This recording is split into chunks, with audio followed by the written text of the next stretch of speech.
Hello, everyone. Hope you all had a good weekend. I apologize for being a minute or so late. We actually have a faculty candidate on campus today, and I'm in charge of kind of seeing the organization for that, which is a little bit awkward when I have three classes on the same day that the faculty candidate's visiting. So we were in the middle of a discussion, an animated discussion on the potential of AI in education. And then I had to cut it off in the middle and then run around and make that. I'm really too old to be running around, so that's where I'm at. So seeing me a little bit exhausted, that's where my mind is at today. Today we are going to be talking about relational databases, and we're going to have some extension to some things that we've talked about from previous courses or from previous classes. Specifically, we're going to talk a little bit about how this relates to UML diagramming from chapter 3. I would say in the grand scheme of things, this is a fairly minor chapter, mostly because I think you're going to be familiar with a lot of the concepts that we're going to be talking about today. Some of you may have actually taken a database classes or may have taken database courses already, and if so, this is going to seem like review. Again, the goal here is to basically integrate this with everything else we've discussed. Some of the lessons will seem very routine. Some of them are going to be unique to our AIS discussion, but all of them fairly relevant. So I want to start out a little bit talking about the nature of relational databases and how they relate to enterprise systems by talking about the importance of relational databases. You've probably heard that term before. You hear databases. Usually, today's day and age, when we talk about databases, they're all relational databases. There are different forms, but for the most part, they take that function. And I want to contrast that to the way things used to be. And so this is always very, very whimsical when I go back to the journeys to the past, because I remember the way things used to be. I remember back in the 80s, the way that computers operated and the way that we had to set things up. And it's a really bit of it's kind of reminiscent, but it's also a little bit scary when we think about that there are actual systems in operation in the world today that have a back end that was created 50, 60 years ago. One of the most notorious ones is the Internal Revenue Service. The United States data systems are all based on basically a 60-year-old computerized program. Now, obviously, they've been updated to interface with current technology and current models, but even so, some of the same problems that we're going to talk about here in just a second are inherent in these systems. So recall from chapter 2 that systems are becoming increasingly complex over time. In early computerized accounting systems, they were relatively simple. Basically, all they did is they used conventional processing to mimic paper-based systems. Now, everybody in this room should be familiar with the idea of paper-based systems in accounting because you've taken 220 and 221, and you've recorded those journal entries, and you've recorded those accounts and the transactions and aggregated those into financial statements. And basically, all the computer did is it just copied that. It was able to do it obviously more quickly, but it was copying those procedures, which sounds great until we talk about efficiency and the need for being able to track transactions beyond just financial statement application. So the simplicity of conventional processing was appealing. It limited the overall depth of the AIS. And so basically what we could accomplish with accounting information systems was very limited simply because the conventional systems were not adaptive. They did not adapt to new scenarios and new information. They could not be, what's the word I'm looking for? They could not be tailored to customize such scenarios. So some disadvantages of conventional processing. System simplicity sounds really, really great until you start thinking of, well, the system itself is very easy to use, but what it's capable of is also very, very simple.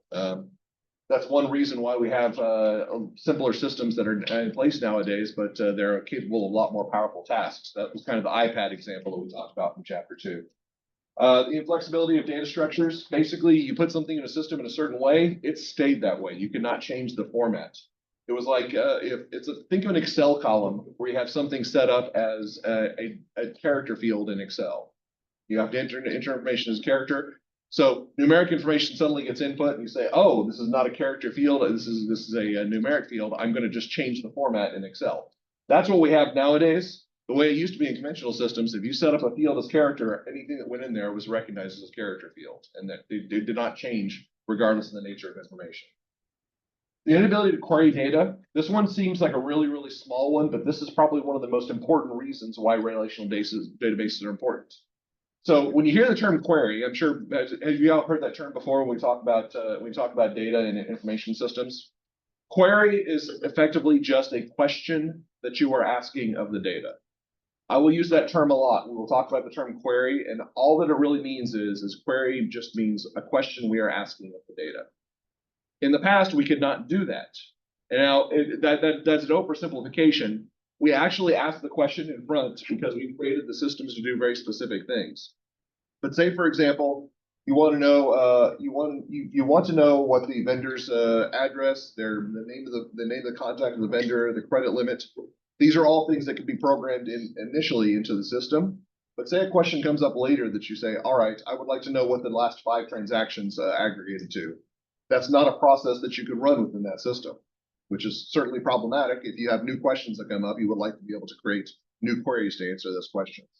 So that's not what conventional process systems are capable of. Data redundancy. This is a really important one, and one of the issues why we have a lot of older systems that have not really been effectively updated, like the example of the IRS system. So when we had these old databases, if you had to have easy example would be a username or a contact name or something like that. If that had to be included in different transaction tables or different base tables, it was always included in every single one of those tables. So say, for example, you've got a customer table and you've got a customer name, Michael Barnes. Then you've got a transaction table and that name is also Michael Barnes. And then you've got a receipts table for cash receipts when I eventually pay you. That's also Michael Barnes. That's great if it's always exactly the same thing. But what if, for example, one time when I set up the account, I say Michael V. Barnes Jr. because I wanted to sound important. Oh, actually, Michael V. Barnes Jr. PhD. There we go. I want to sound really important. But then when I make my transaction, I say, oh, my name is Michael Barnes. Okay. And then I make the payment, and on my check it says Michael Barnes Jr. Okay, maybe CPA on there if I have it. If I don't think that's on my checks, but maybe something like that. Okay, those are not the same inputs. They sure sound the same, and we as human beings can rationalize and say this is the same individual. He's just being arrogant, and giving us all of the initials to his name. But the computer can't recognize it. It does, the input Michael V. Barnes Jr. CPA, PhD CPA is different from Michael Barnes. Those are different inputs to the computer system. And so that data redundancy becomes really, really problematic when we're trying to match different fields and match information across files. Poor data quality, like I said, there's inconsistency in the inputs, and sometimes the inputs are just flat incorrect. By the way, does anybody know how to spell Michael? Michael. All right. I can't count on 2 hands the number of times I've seen from students that they've had, or I shouldn't say from students, from people, because my students all call me Dr. Barnes. But somebody sends me an email and they say Michael. Okay. The interesting thing is that I actually had a student whose name was Michael. I legitimately think that their parents misspelled their name when they were born, and that they were stuck with that because that's their birth name.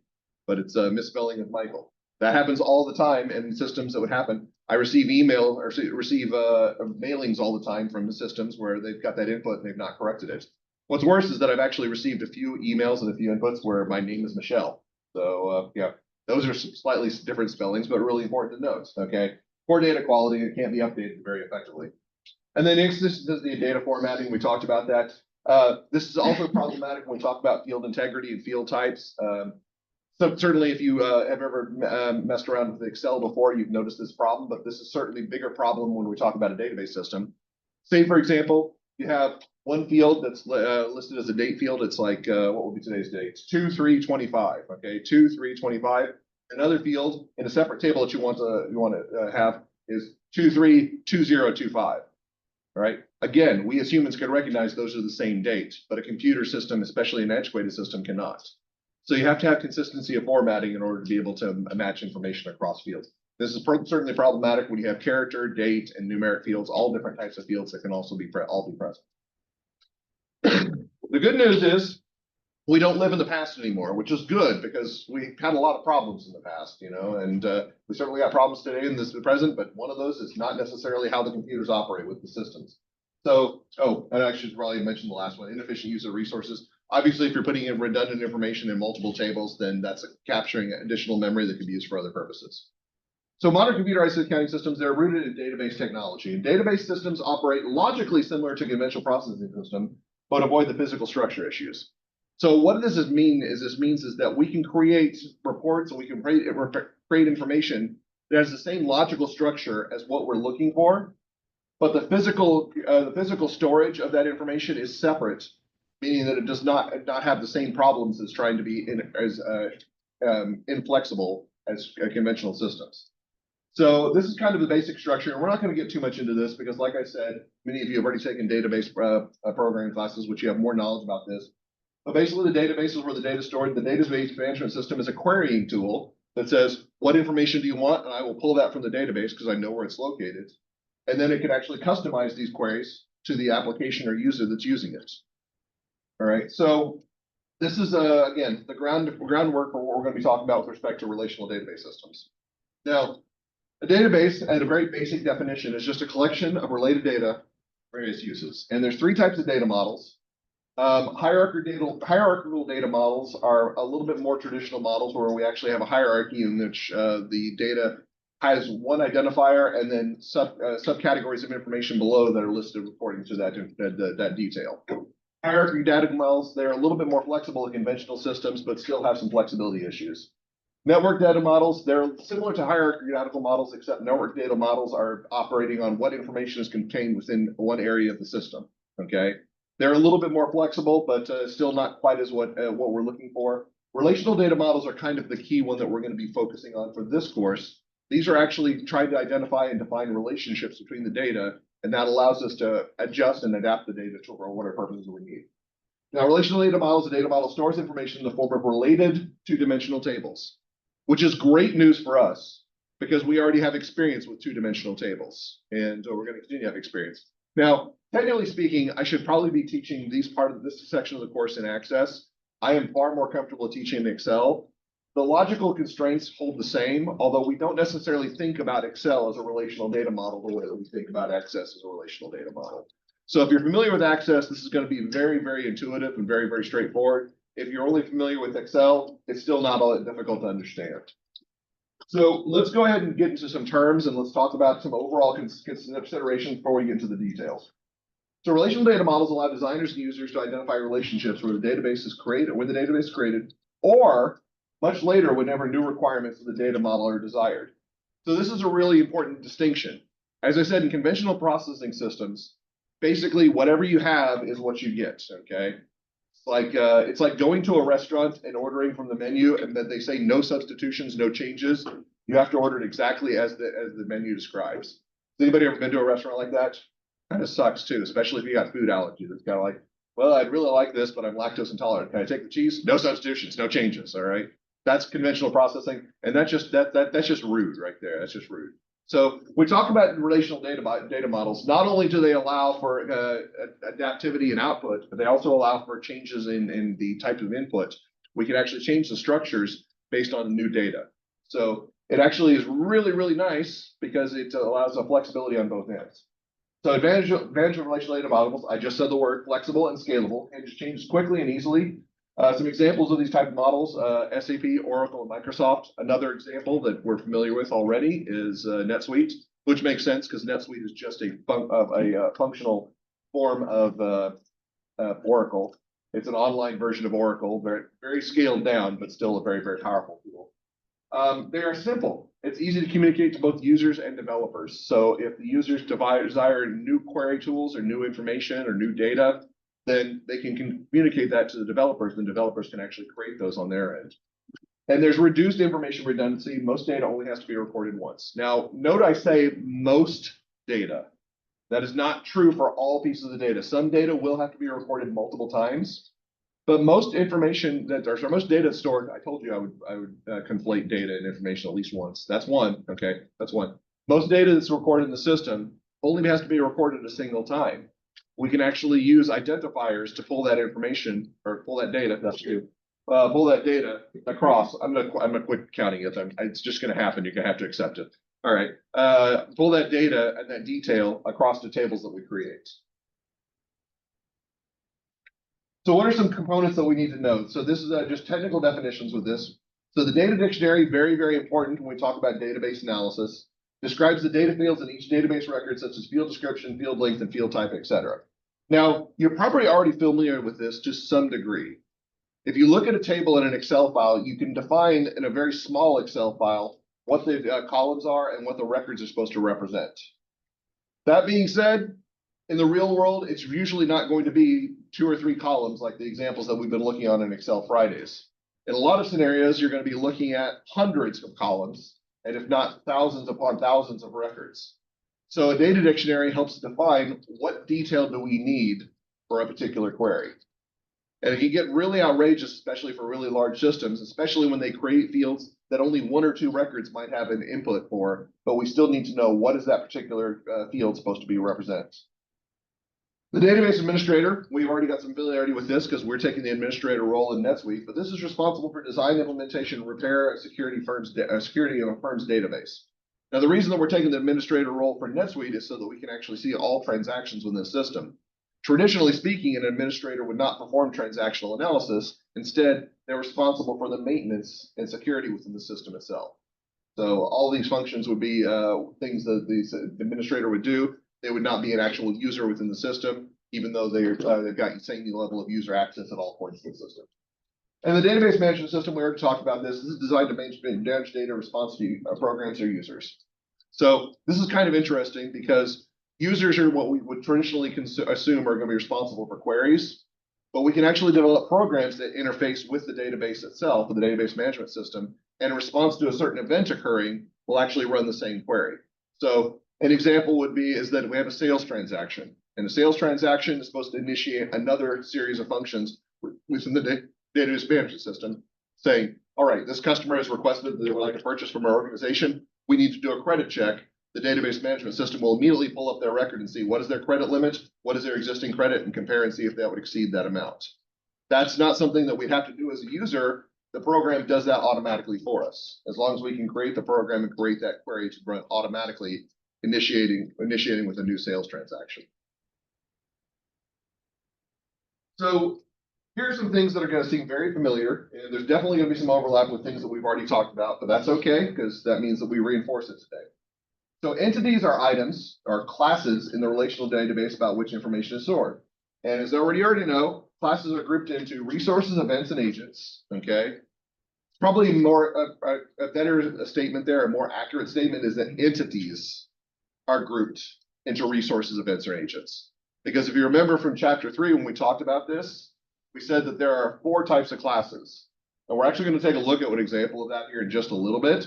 But the entities are resource, events, and agents. An event is a business activity. That's usually the original origin activity. Basically, we don't have a transaction unless we identify an event. Okay, so the event has to actually be the first step. Then we identify your resource, which is usually an asset involved in the event. It doesn't always have to be, but for the most part it is. Or I think from all of our examples that we'll look at in this course will be an asset that's going to be involved in the event. And then an agent is an individual involved in the event. Now, again, I define these all as entities, and that's a true statement. This is not a comprehensive list of all classes. Does anyone remember the 4th class from chapter 3? Those were called conceptual structures. And just as a reiteration of what we talked about in chapter 3, a conceptual structure is just anything about which the organization wants information about. They do not fall cleanly into any one of these 3 categories, but it might be something they say, I would like to know something about this particular detail that we're operating with here. Again, we'll look at the detail here in just a second and talk about a conceptual structure. A conceptual structure for this particular course, one that I didn't mention when we were going through ML diagrams, but it's the easy one to think about. What is a piece of information that all the agents in this course would like to have knowledge about? Grades, okay? Can we say grades is a piece of information that you want to know about, but is that a resource, event, or an agent? Not really. So we consider that to be an example of a conceptual structure for this course.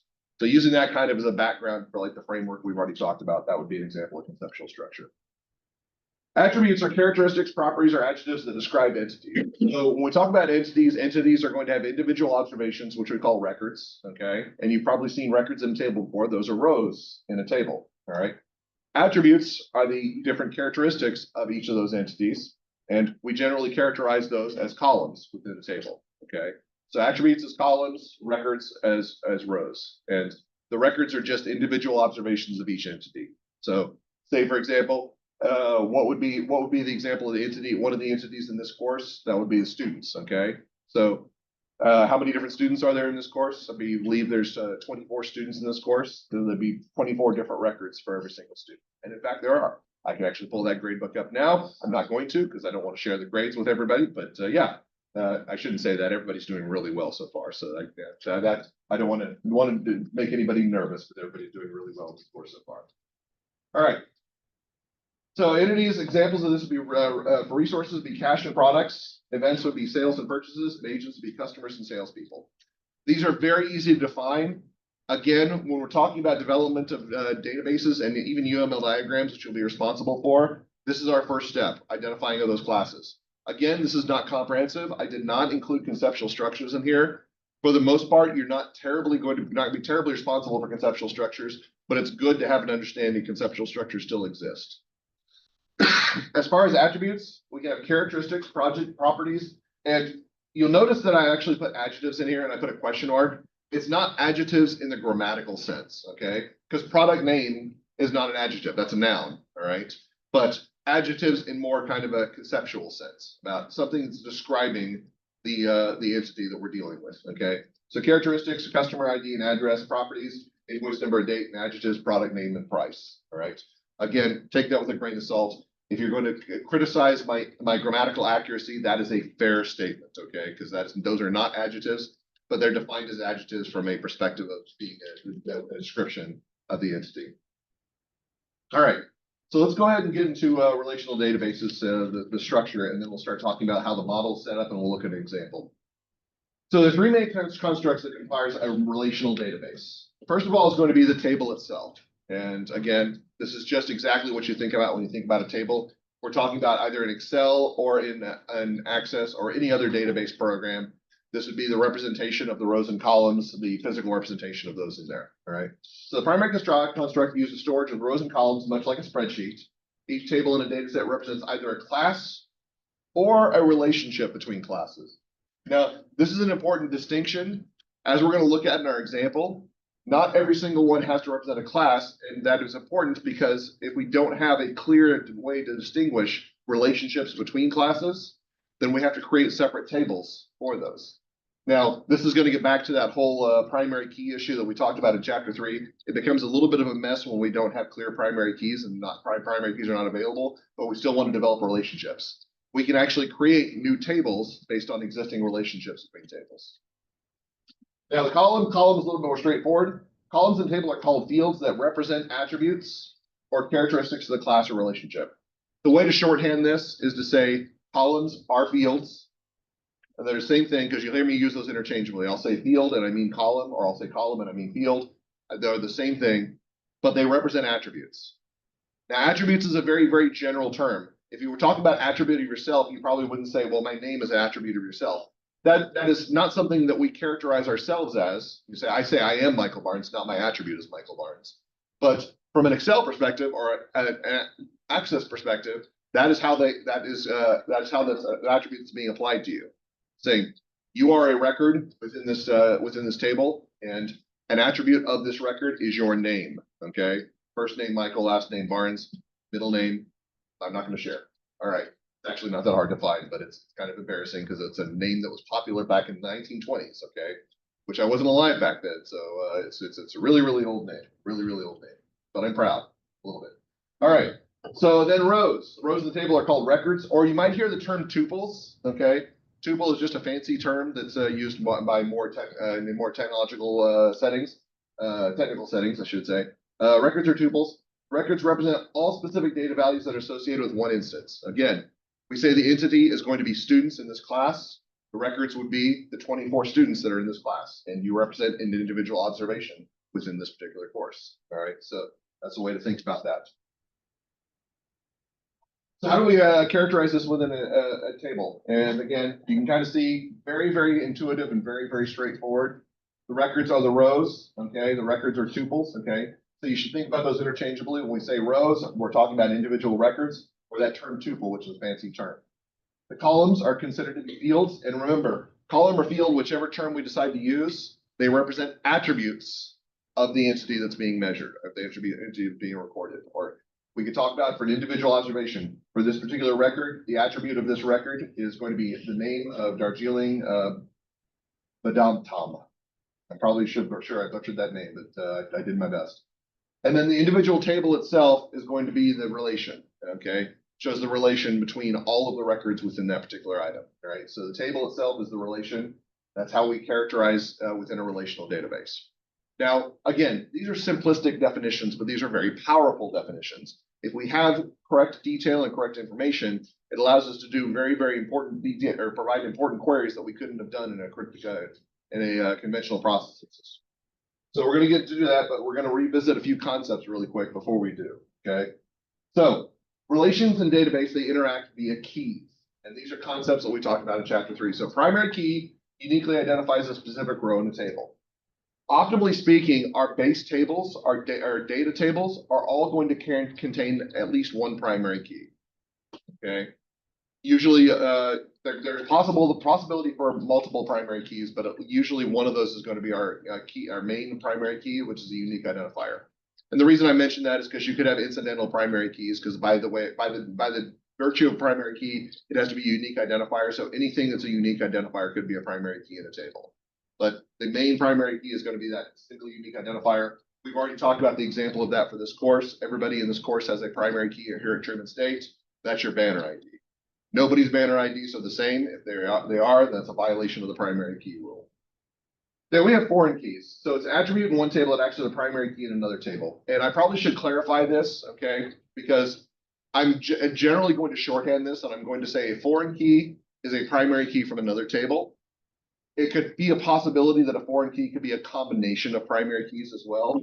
I promise I will not ask that. I will not ask you to clarify that. But technically speaking, foreign keys could be a single primary key or a combination of primary keys, right? For most of the examples we're going to look at, I think all the examples we're going to look at, whenever we have a foreign key, it's going to be a single primary key from another table. So it provides a logical relationship or link between the two tables. So you can kind of see here, we've got a table here in a database, and this is an example of an Access database. So it has artist, and the artist ID, or whatever the artist ID, and that could be a title, or that could be a number, whatever it is. This represents the primary key for this particular table. But then recordings, okay, the songs that the artist actually takes up. So you have a song name, but you also have an artist name. So if I were to say, okay, here's a particular song, I'm going to show my age. I'm going to say, okay, students were surprised when I knew this, okay, but Sabrina Carpenter, okay, Sabrina Carpenter. The recording itself would be espresso, all right. The primary key, or the foreign key in that table would be, the artist name would be Sabrina Carpenter. We know that was the artist who sang it. That would actually relate back to this original table where the artist ID up here, either artist name or I think it says artist name down here, so it would be actually a unique identifier, probably like some numeric code that represents Sabrina Carpenter unique. All right, so example is something like that.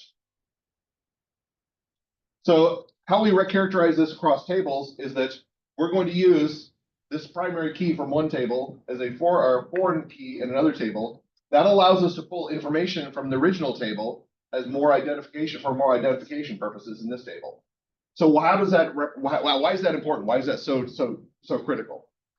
So here we have in the sales table, you notice we've got an invoice number, which is our primary key in this table, and I say that this customer ID is a foreign key in this table. The foreign key again is a primary key from the customer table. So I pull a transaction, this invoice 13131, and I see its customer ID, and I'm curious about the nature of this particular invoice. Currently, all I have is a customer number. But I'd like to contact the customer and ask more information. Maybe there's a preference or a concern, or there's a shortage, it's back ordered, something like that. By having this customer ID, it allows me to backtrack to the information that's in the customer table and provide more detailed data. So I can actually go back and identify what is the customer name, who is the contact, how do I contact the individual, is it phone, email, whatever it might be. Having that allows multiple ways of looking at the data. So when later on I create a report, I could actually say, all right, in addition to the sales table with just the customer ID, I want to actually create several columns that actually report what is the customer's last name, the customer's first name, the customer address, etc., so that I can actually have a table with all this detail provided for us. This is an example of the querying capacity of a relational database I was talking about before. It allows us to ask new questions that are not present just in the base tables themselves. All right. So before we get on to an example, and we're going to talk a little bit through what the table looks like and some reasons why we have the relationships, we're going to talk about some basic requirements of tables. By the way, please bookmark this particular slide because I will ask questions on the details in this slide because it's really important to understand what the requirements are and what some things, there's some notes that you need to have with respect to creating tables. So the first two are obviously the most important. They have their own names, all right? First one's called the entity integrity rule. And this one we've seen already is that primary keys must have data values. They cannot be null, okay? You cannot have a null value for a primary key because remember, a primary key has to be a unique identifier. If there's no value in there, then it's likely that it's going to share something with somebody else. So they absolutely have to have a value, otherwise they cannot be primary keys. So primary keys have to be required by their very nature to have data values. Then we have the referential integrity rule, which is really confusing, by the way, but we need to talk through this because this doesn't make sense until you think about it, all right? So foreign keys must either be null or match one of the data values that already exist in a corresponding table. So this says that foreign keys have to have a value from a previous table, which makes sense because we said a foreign key is generally going to be a primary key from another table. But then we have a little bit of confusion because it says that they could be either values from a different table or they could be null. Now, why is that so confusing? Because if the primary key has to have data, why does it mean how can we have foreign keys with null values? And we have to think about the treatment of a foreign key in another table. So let's go back to our example of the primary key foreign key here. All right. So I have my sales table, and you'll notice that in sales table, this foreign key that I've identified here, they all have values. But I've said that this could possibly be null. Okay, this could possibly be null. Here's a question for you. It's a rhetorical question, I realize that, but I still want you to answer it, okay? Is it possible that I can make a sale to somebody that does not have a record in our system, in our information system? Certainly, okay? The example of this, when you go to Taco Bell, you probably don't have a record of your transactions. Maybe you've got a frequent Taco Bell buyer card, and you share that and you say, I get like a 2% discount on my next Mexican pizza if you share that card. I don't know if they have like frequent buyer cards at Taco Bell. It's been a long time. But for the most part, most people there do not have transactions of their identity in the system. What if we have a business that's both online and face-to-face? And somebody can walk into a store and make a transaction without having to reveal their identity. Would there still be a sales transaction in that situation? Yes. Would there be a record of a customer ID? There would not be. So we could have a null field. All the null field is saying is that the nature of this transaction means that we did not record the identity of that particular entity or that particular user. That does not mean that a user did not exist. It just means that we did not have a record of that. That's how we can have a null value for that.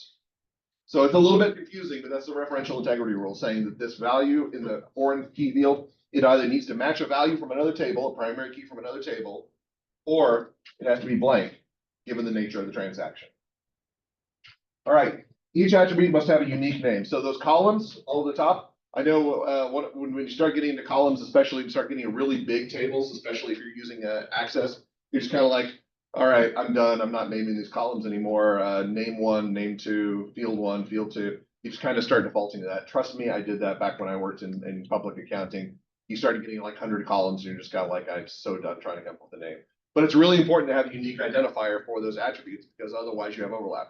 Now, Excel, this is not true. If you have a header, Excel will allow you to use the same header over and over again. But in a true database, a true relational database, each attribute has to have a unique identifier because otherwise there's overlap in what the identifiers are characterizing. Each value of an attribute must be the same type, okay? This one's an interesting constraint. It creates some problems with certain types of information, but it's sensible, okay? So say that I've got a field of, say, customers' credit balance, okay? What would you characterize that particular type of field to be in a data table? Numeric? We say a credit balance should probably be a numeric field. So every single one should be recorded as a numeric amount. So if I'm going down and I say customer's credit balance, $3,000, customer credit balance, $2,000, customer credit balance, AAB, that's a problem, okay? Because we don't know what the AAB represents in that particular context. Most data systems will actually default to that. Like you can't input in Excel, you can't input that field and still have it come up if you specify that it has to be a numeric field. And in database systems, it traditionally will not allow those. It will just basically default and say, yeah, there's a problem. In Excel, it will usually give you an error. It'll say, this is supposed to be a numeric field, but you're a character constraints. It'll still allow the input. Most database systems won't even allow the input if it's not the correct character type. Each attribute of a record can only have a single value. This one's really important. I know it seems like it's less important, but it's last on the list, okay? But this actually creates a lot of constraints on what we can use within a table. So keep in mind that when we have an attribute or a record, one value goes in there, all right? So think about it. I have an invoice. What is the invoice amount? The invoice amount is $1,000. That's it, full stop. That invoice has a single invoice value of $1,000. I can't put in $1,000, comma, $100, comma, $50, comma, $200,000, comma. That's not a valid input for a relational database. You can't put multiple values within the same record field. So that single cell has to have one value and one value alone. We'll see why that's important here shortly. Not key attribute should describe the characteristic of the relation identified by the primary key. So basically, if it's not a key attribute, then it needs to provide some sort of depiction or just description of what is in the table. Provide additional information beyond just the primary key data. All right. So here's an in-class discussion example. I used to hand this out and we used to talk through this, but this is actually in the book. I got a little bit more clever and I decided to put this into Excel file to actually show how the context works with this particular table. So let's go ahead and I'm just going to take a look at this Excel file and I want to talk a little bit about the nature of the table here. All right. So we've got a few tables to start out with. You will notice that we've got one table that has a list of authors with author IDs and their names, their emails, and their phone numbers. And then we've got some information about the books that have been written, okay, and the book IDs. Now, the interesting situation comes up is that should I have put author as a foreign key into book or book as a foreign key into author? And let's talk about that. So why did I not list book as a foreign key in author? Well, is it possible that you could have an author that's written more than one book? Okay. So yeah, there's a lot of authors that do that. Usually when they write a book, they say, oh, wow, that was pretty cool. I'm successful. I'm going to write another book. So remember when we said that the key or the constraint is that each record has to have one value or each attribute record has to have one value. If they've written more than one book, I can't represent that in this table. Let's flip the script. All right. Why don't I put the name of the author in this book field? Is it possible that a book can have more than one author? Yeah, like especially textbooks at a university, oftentimes frequently do have more than one author because writing a textbook is hard work. So we're running into a little bit of a problem here. And the fact that I do not have a foreign key for either of these items. I've got primary keys, but what if I want to match author to the book? Is it possible to do that? Certainly, but I have to accept the fact that I can't actually put foreign keys in each of these tables. Instead, I have to create a whole new table, which is not going to have a primary key identifier this table. So these are both the primary keys from the other previous tables, matching up the author ID and the book ID. So the good news is that I can pull information from either of these tables with this particular table. But it's important to note, these are not true foreign keys, okay? These are not true foreign keys because they're not unique identifiers for either one of these. So I can't put a foreign key of author into the book table. I can't put a foreign key of book into an author table because of the relationship that exists. All right, that's a really important distinction to make because actually it's our homework from chapter 3 here in just a second. On the other hand, I've got a customer table here, okay, a customer. And we know that customers, for sales, there's only one single customer. Every single sale has to have a single customer. So you'll notice that I put customer ID as a foreign key in this one. And I'm able to do so because each sale has a single customer and only one customer. So I don't run into the problem of having multiple customer IDs listed in a single field. So does everybody understand the distinction between the foreign keys and why it could be used in one scenario and cannot be used in another scenario? Now, we can actually create the same type of tables here. Again, this is a valid table as long as we know the relationship between the authors and the books. We can still create a table that will match the authors to the book. But it's important to note that there's not a one-to-one representation for any of these. So you'll notice that author ID, many of these authors are listed twice, and many of these books are also listed multiple times. So even though the relationship exists, does not mean that it represents a foreign key. It just means that it represents a relationship between that. All right. So if we were going to depict this, we were going to say that this is kind of the UML diagram that we'd have for these relationships. Okay, the sales represents the event, the book represents the resource, and the customer represents the agent. You could probably get into a little more detail. There's a lot more to this diagram than just what we presented, but these are the only items that we have listed here. Now, the interesting thing is the question comes up is that I've got author listed over here. Is author an agent in this series of transactions? So the question is the author responsible for the sale? The authors go around and say, hey, here's my like when you bought your textbook for this course, did you go find Vern Richardson and did he come to your house and say, hey, thanks for buying my book. Here, I'm gonna send that to you. Probably not. If he did, that's really cool because Vern Richardson is actually a pretty nice guy, okay? But he probably did not sell that to you directly, okay? So he's not considered to be an agent in this diagram. Instead, this is a piece of information about the book that represents additional information. This is a conceptual structure, okay? It's an example of a conceptual structure. Now, it's important to know that because we want to make sure that we understand the distinction between this being a conceptual structure versus an agent. If I was going to talk about another agent, it's not listed on these series of tables, but there are probably more agents in here. Because a sale just usually doesn't involve a customer just saying, hey, I want to buy something, and then something appearing out of the mist, okay? I don't know, with Amazon nowadays, maybe that is the case, but who knows? But if you went to a bookstore, you probably have an employee at the bookstore that would sell you the books. In fact, many of you did that when you bought the book for this course. You had somebody who helped you and sold you the book. So we could have an additional agent here. The only reason I don't have this in the diagram is because I don't have a table for it here. I don't have a table for who the employee was. But there's additional agents to be included here. There's probably additional resources we can include here, as well as possible additional events if we go further out. We're talking about the operation of a bookstore. There's a lot of things that are included. But just for the information that we've got listed here, this is how our UML diagram be represented. Now, let's take a quick note here, okay? Quick note here. What did I say about the relationship between book and author? They both have primary keys, but they do not have foreign keys for one another. And the reason why is because there could be more than one author per book and more than one book per author. So this is represented by the multiplicity. A book has to have, or an author has to have at least one book, otherwise they're not an author. And a book has to have at least one author, okay? So one-to-many relationship for both of these. All right? But over here, when I said customer, okay, a sale has to have one customer and only one customer. And I could use that customer ID as a foreign key in the sales table, all right? What is the difference between the multiplicities over here and the multiplicity here?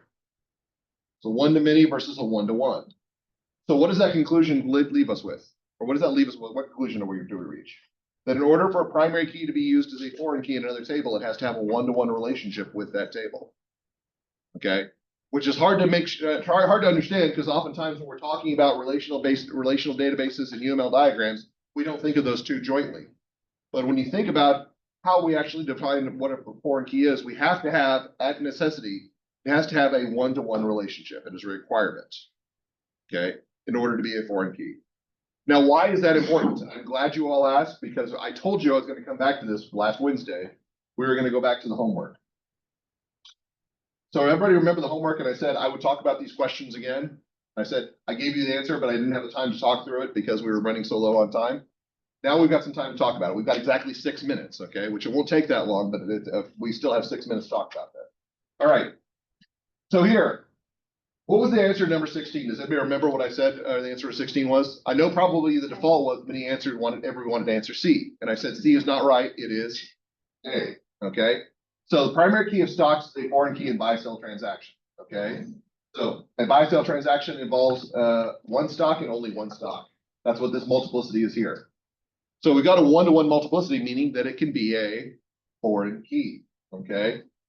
But the primary key of buy-sell transactions is a foreign key in stocks. So stocks can involve 0 buy-sell transactions or many buy-sell transactions. We have a 0 to many relationship. What did we just define about something that ends with a many with respect to foreign keys? Can it represent a foreign key in another table? It cannot, okay? This is not a valid multiplicity for a listing as a foreign key. And if we really wanted to get down into it, this is getting down to the nitty-gritty. Let's just look at how this works, okay? It's kind of the example of the table, all right? So I got my buy-sell transactions table, okay, my transaction ID, and you know that one stock is associated with every transaction. So I've got my stock ID, that's my foreign key, okay? That's my foreign key in this table because we know that that's a valid foreign key. And just for spoiler, the broker's table also has that same relationship. So I've got a broker ID here because only one broker for every transaction. But what about if I tried to use transaction ID as a foreign key in the stocks table, okay? So stock ID A1. What transaction was that involved with? What was involved in transaction 10,000? Involved in transaction 10,002. involved in transaction 10,004. So what is my result here for transaction ID? 3 different transaction IDs? Is everybody seeing a problem with this? What did I say had to be the attribute of a single cell? 1 value, okay? Because we have 3 possible values, this cannot be used as a foreign key in this table. That does not mean I could not create a table that would have the stock ID with all the different transaction IDs. I could create a separate table, but it would have to list stock ID multiple times in order to do that. It could not be the original stocks table. It would be a stocks transactions table, which would then have A1 listed 3 times, and for each one of these transactions that are listed out. So that is a simple discussion of why certain fields can qualify as foreign IDs and cannot, okay? And if it seems overly complex, it is a difficult concept to absorb. It is a very important concept to absorb because you cannot create proper relational databases if you do not properly define primary keys and foreign keys. You start running into errors like multiple inputs in the same field, and then everything gets messy after that. So that in a nutshell is the explanation of what we talked about with respect to the homework last week and how that relates to relational databases, okay? And if you want to refer back to this, you can talk about this. And let's just reiterate 19 since we do have a few minutes. 19 was the same question. I said this is A. So we know that a buy-sell transaction involves 1 broker, but brokers can involve 0 buy-sell transactions or many, okay? So we said A is the answer, meaning that we are focused on this one as a foreign key, but this one cannot be a foreign key. Again, going down here, we got our brokers listed over here, single broker for every transaction. But if I go to the broker table, MB123 is listed 3 times, meaning that transaction ID has to be 3 different values, okay? So just as a reiteration at this point, that does not mean that we cannot create a table with every single one of the transactions. It means that we'd have to join these tables together, and then I'd have MB123 listed out multiple times in that table with every single individual transaction. But that would not be included in this individual table, because again, we'd have to have only 1 value here. Everybody have at least a reasonable understanding of that? Okay. Okay. We'll reiterate that point again as we start getting into the UML diagrams for the business process areas. But for the now, we are done. Have a wonderful day. See you for NetSuite on Wednesday.